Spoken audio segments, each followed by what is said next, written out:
Ay, grabe. Good morning, Sir Ernie. Laro-laro muna ako, sir. O, di ba? Pahay muna tayo kay Sir Ernest. Okay. O, di ba? Nagbibisikleta. Kayo dyan, ako. Nakaupo lang kayo palagi. Oy, sir. Gathering fat. Yan. Gathering blubber. Uy, may video si sir, no? Yung balancing niya, grabe. Ang tagal nun. Papakita ko sa inyo. Ipopost ko yun sa YouTube. 5 minutes. Kunin ko yun kay Sir Erwin, sir, ha? Di ba? Thank you po. Today, bay, eto, literal talaga itatakas natin to, ha? So, abangan nyo dyan. Samahan nyo ako, bay. Takas natin tong motor ni Sir Loy. Fights. Kakuntsaba ko kayo, ha? Let's go.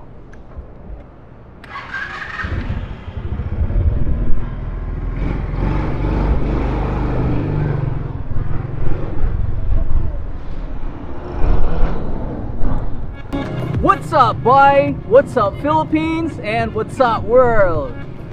Maraming salamat ulit sa very successful video natin dun sa Titan 250 Fi. Sana ho, nakakatulong po yun sa lahat ng gustong kumuha nun. Ngayong araw, bay, napaka-special naman ang gagawin nating video.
Tapos yung mga signal lights. Pero actually, kung napapansin niyo itong sa baba, LED na po yan.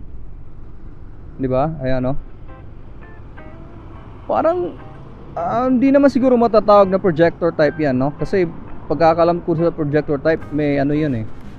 May parang bola yung lumalabas na kristal, no? So anyway, LED po yan. Diretso lang muna tayo dun sa tapaludo niya. Ayan. Ang ganda po ng pintura, no? Pati pa yung yanta mismo. Ayan, yung alloy mugs niya, pininturahan din.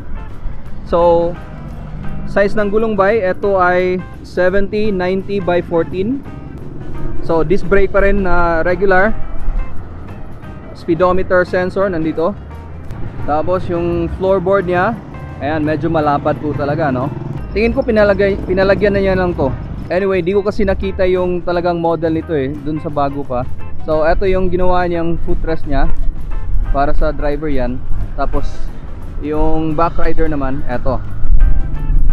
So eto, for sure, eto yung dala niya mismo. Tapos yung mga vents, no, nakikita nyo kaagad dyan. Okay, pati dito sa body niya may mga vents po talaga. Marami pong air passage yan. Ngayon may luggage hook. Eto talaga yung original niya. Pero napapansin ko, parang nilagyan niya rin dito sa neck mismo. Okay, so dalawa na yung luggage hook niya. Ngayon, ito yung susian. So sa nakikita nyo, talagang masasabi nyo kung kailan to lumabas, no? Parang dumaan na talaga yung panahon nito, no?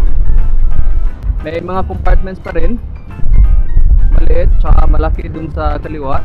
Yung mga material naman po nito ay napaka solid po ng material. So tingin ko pinalitan na kasi to, pati yung hand grip, no? Para naman po fit talaga dun sa design po niya. Gusto ko rin yung kulay brown na throttle grip, no? Rubberized, tapos may dito, may end bar na silver or chrome. So light switches nandito. Starter, electric starter, syempre meron yan. Sa kabila naman yung signal lights, horn, saka choke. Yan, no? Galing. Tapos high and low beam. Same pa rin yung sa kabila. Tapos yung side mirror, eto may mga fashion na ganito yung side mirror eh. So yan po yung itsura niya sa harap. Sa likod naman po, so yung tapaludo niya sa likod, yung original, yung may plate holder, tinanggal na. Kasi ang ginawa kasi nito ba, in-extend to eh. Ayan, nakikita nyo, no? Extended na po yung gulong sa likod. So ang ginawa, dinagay yung plate number dito para po hindi tatama dun sa ginawa niyang tapaludo. So eto rin, gustong gusto ko to eh. Ayan, no? So stock pipe, naka plastic heat guard pa rin. Nilagyan niya lang ng parang muffler type, no? Eto, para lalaki din konti yung tunog. So same pa rin. Oil capacity is 0.8 liters. Nandyan pa rin yung vents, yung fan niya. Okay, electric starter, nakikita ko po kaagad. Tapos yung makina nasa likod. Ayan, no? So same GY6 engine. Nakikita nyo kaagad yung mga bracket na in-extend nila, oh. Tapos drum brake po sa likod. Eto extended din, no? Ginawa tong extension by para kasi hihiga konti, no? So ganyan po yung technique dyan. Ang size nga pala ng gulong by, ito ay 120 by 70 by 14. So napakalapad din po naman. Yung footrest ng back rider, tapos may footrest ng driver. Okay, ordinary side stand. Wala pong kill switch sa side stand. Tapos eto nga lang by, one thing dito, tinanggal po yung center stand nito. Okay, di ata kasyang mag center stand dito. So yan, pati pa yung kickstarter tinanggal na, no? Para hindi na po sagabal tingnan. Ito rin in-extend na yung niya, yung brake rod niya sa drum brake sa likod. Ayan, siguro mas mahabang cable na ginagamit, no? So dyan po kaagad nakikita nyo, oh. So carb type pa rin po yan. Syempre, eto dapat yung dun sa air cleaner. So tingin ko may ginawa silang mga filter dyan para naman po hindi masyadong maalikabok yung papasok dun sa makina. Medyo madilim po, pero ayan, kitang kita naman yung carb, yung elbow nya dun sa black. Eto nga lang, no? Saan kaya sila nakakabili ng mga extender nito? Ganda, galing eh. Ganda yung forma eh. Yan ba, di ba?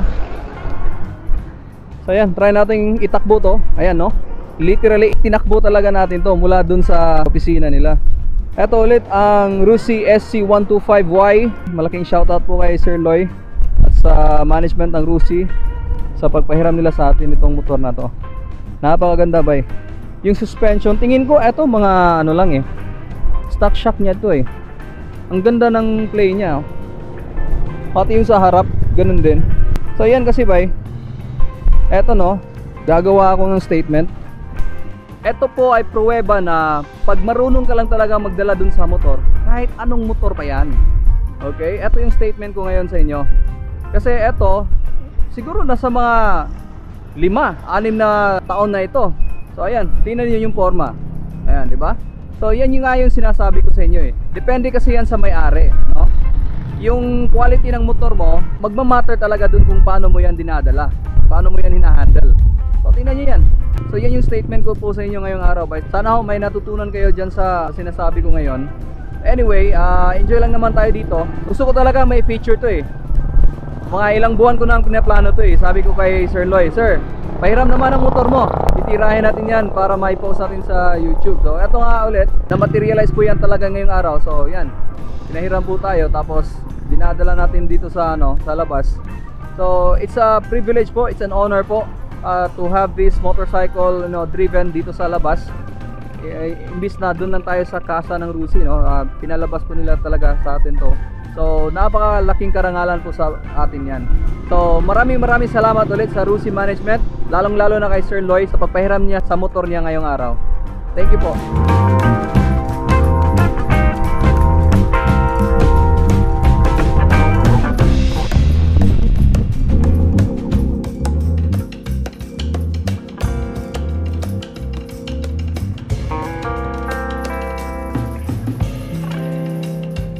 Ayan bay, so maraming salamat po sa inyong panonood sa video natin ngayong araw.